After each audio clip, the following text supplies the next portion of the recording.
It's 8:32 now with only 2 weeks left of 2009. We're taking a look back at some of the most interesting healthcare discoveries of the past year. Joining us is Fox 9 medical expert Dr. Raquel Giorgio to talk about it. Good morning. Good morning. First, the U.S. has been adding fluoride to its public water supply for decades, and of course to prevent tooth decay. Well, now researchers from Japan are suggesting that we add lithium. So why is that? Well, they're actually not suggesting it, but they're certainly looking into it. Lithium is a medication that in prescription doses treats mood disorders in people with bipolar disorder or manic depressive illness.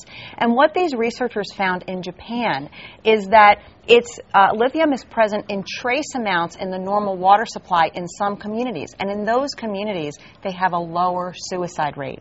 And so they're really investigating whether trace amounts of lithium can just change the mood in a community enough to really, in a positive way, without having the bad effects of lithium, to really affect the mood and decrease the suicide rate. Very interesting concept. You know, it's the same reason why we put iodine and salt, fluoride and water. There's many different examples of when we put trace amounts of chemicals in the normal supply of food or water to help people's health. Right. Although this is the first where they're actually affecting people's moods and, you know, the brain. So that I'm sure puts up a lot of red flags for people. All right, moving on.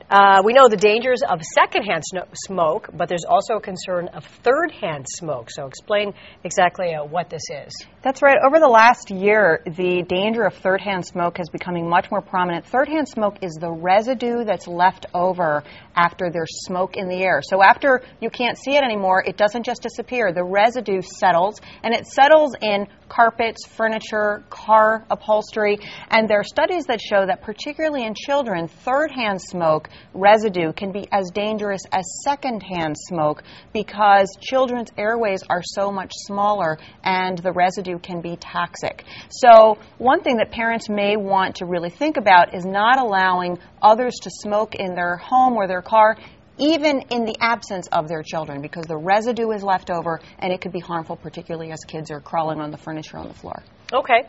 And finally, here's another interesting thing. British scientists find a new way to treat post-traumatic stress disorder, and this is by playing the video game Tetris. So really cool. This is one of those cool things.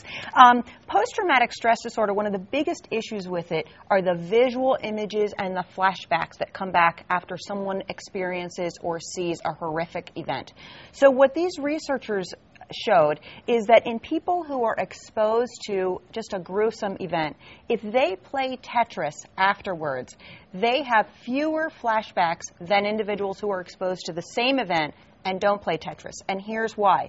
There's a part of the brain that embeds visual images. And so when you see something terrible, it gets embedded in the brain. Right. Tetris and those falling bricks preoccupies the brain so that the horrific visual image doesn't get embedded in the brain. And so they even, when they did recall of the bad event afterwards and people who played Tetris, they didn't remember as much. They weren't having flashbacks. But even when they kept a journal for about a week later, they had 43% fewer flashbacks than people who didn't play. So it just keeps the brain from encoding something that wasn't very pleasant. Right. Okay. Very interesting. Okay. And Dr. Giorgio is going to stick around if you have a question for Dr. Giorgio. She'll be logging on to myfox9.com in a few minutes to answer your questions.